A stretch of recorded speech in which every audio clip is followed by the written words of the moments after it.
হচ্ছে একের পর এক কেন্দ্রীয় এজেন্সি যে সমস্ত মামলায় তদন্ত করছে, পার্থ চট্টোপাধ্যায় জামিনে মুক্ত, মানিক ভট্টাচার্য জামিনে মুক্ত, অর্পিতা মুখার্জি জামিনে মুক্ত, আজকে একের পর এক নেতারা মুক্ত, আজকে সন্দীপ ঘোষ জামিন পেয়ে গেল।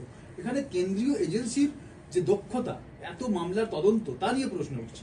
দেখুন, কেন্দ্রীয় যে তদন্তকারী সংস্থাগুলো তারা নির্দিষ্ট নিয়মকানুন মেনে তদন্ত করে। এখন আমাদের আইনে প্রাবধান আছে যে যারা অপরাধী তাদেরকে যদি নির্দিষ্ট সময়ের মধ্যে চার্জশিট দেয়া না হয় তাহলে পরে স্বাভাবিকভাবে তারা জামিন পাবে, সেই জন্য জামিন পাচ্ছে। জামিন তো আর সিবিআই বা ইডি দিচ্ছে না, জামিন তো আদালত দিচ্ছে, তো আদালতকে প্রশ্ন করা উচিত আপনাদের। কিন্তু সুপ্রিম কোর্টে সেদিনকে বৃন্দা গ্রোভার পরিষ্কারভাবে এটা মেনশন করেছিলেন যে 90 দিন হয়ে যাবে, এখনো সাপ্লিমেন্টারি চার্জশিট দেওয়া হয়নি।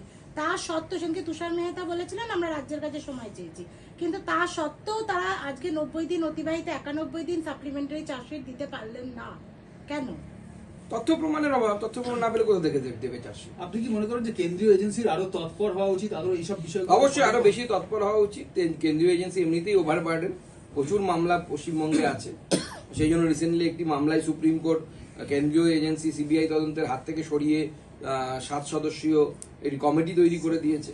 তো এটা বাস্তবিকতা, এটা তো অস্বীকার করার জায়গা নেই। এত মামলা, অফিসার কম, ইডি তো আমাদের সরকার আসার পর ইডি বলে কোনো বস্তু হয় লোকে জানতে পারলো। দিনের পর দিন কোনো রিক্রুটমেন্ট হয়নি ইডি তৈরি হওয়ার পর থেকে।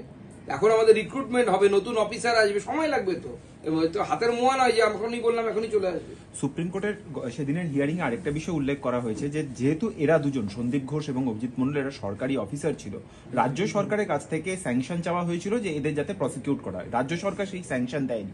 কোথাও কি পরোক্ষে রাজ্য সরকার চাইছিল যে এদের জামিন হয়ে যাক? রাজ্য সরকারের সম্পূর্ণরূপে ইচ্ছা ছিল যে এদের জামিন হয়ে যাক। শুধু তাই নয়, আমি অবাক হবো না সন্দীপ ঘোষকে যদি আবার প্রিন্সিপাল করা হয় কোনো একটা মেডিকেল কলেজের বা ওই মেডিকেল কলেজে, অর্থাৎ আরজিকর মেডিকেল কলেজে, আমি অন্ততপক্ষে অবাক হবো না।